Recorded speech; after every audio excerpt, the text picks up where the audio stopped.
नमस्कार विद्यार्थी मित्रांनो.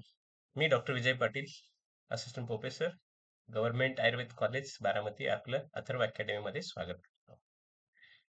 आज आपला विषय आहे प्रत्यय. त्वा प्रत्यय, तुमन प्रत्यय, अनियर प्रत्यय आणि तरप तम प्रत्यय. आता हे संस्कृतमध्ये जे वेगवेगळे प्रत्यय आहेत ते प्रत्यय लागून त्या शब्दाचा अर्थ जो आहे तो बदलतो. जसं त्वा प्रत्यय जे आहे, it indicates an action that has been completed before another action. It translates to having done something. एखादी गोष्ट कंप्लीट झालेली आहे ते त्यात दर्शवण्यासाठी हे त्वा प्रत्यय. गच्छित्वा, हॅव्हिंग गॉन, गेलेला आहे, कंप्लीट झालेली ऍक्शन. पठित्वा, हॅव्हिंग रीड, रीडिंग त्याचं झालेलं आहे. कृत्वा, हॅव्हिंग डन, एखादं कार्य त्याने केलेलं आहे. देन लिखित्वा, having return,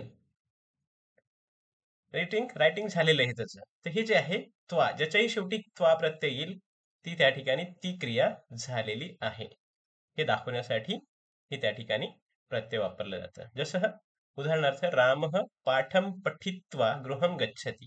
Ram having read the lesson goes home. तर त्याने तो लेसन वाचला आणि मग तो गेला, म्हणजे वाचनची क्रिया झालेली आहे, पठित्वा. Then तुमंत Pratyaya. तुमंत Pratyaya indicates the purpose of intention of an action. Intention or purpose. It corresponds to do something in English. Means gantum, to go. Kartum, to do. Pathitum, to read. Likhitum, to write. Sah pustakam pathitum ichhati. He wants to read the book.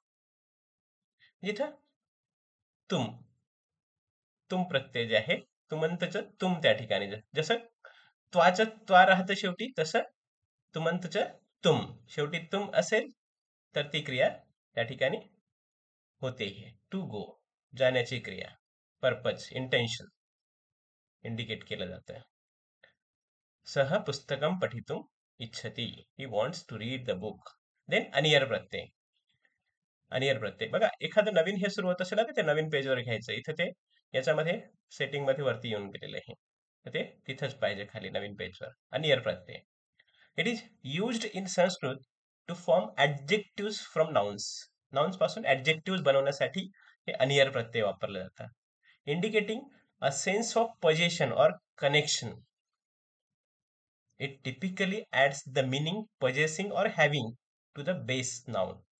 For example धन plus अनियर, अनियर प्रत्यय जर त्या ठिकाणी लागलं तर धनीयः, one who possesses wealth.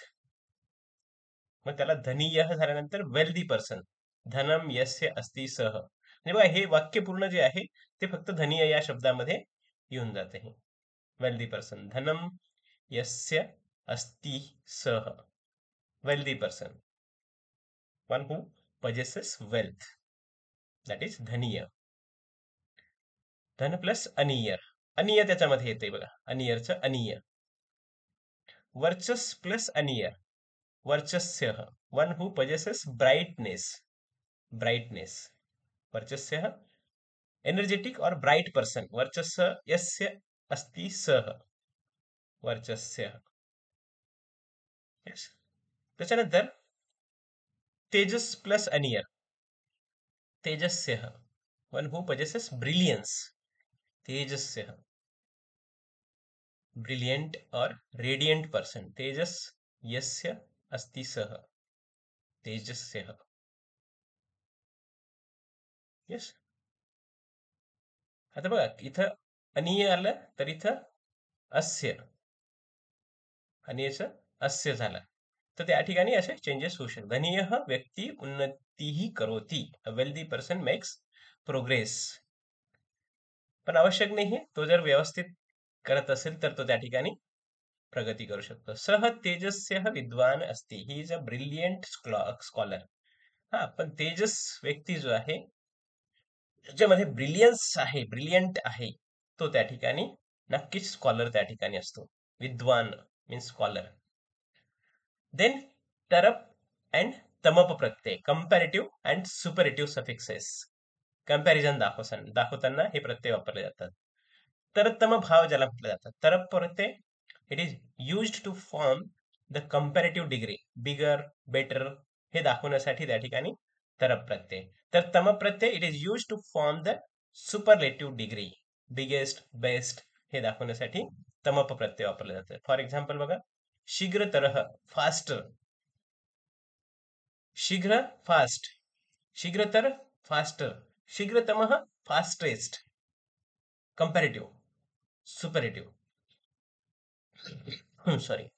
Then श्रेष्ठ, बेस्ट, श्रेष्ठतरः बेटर अँड श्रेष्ठतमः बेस्ट, गुड. श्रेष्ठला गुड म्हणता येईल.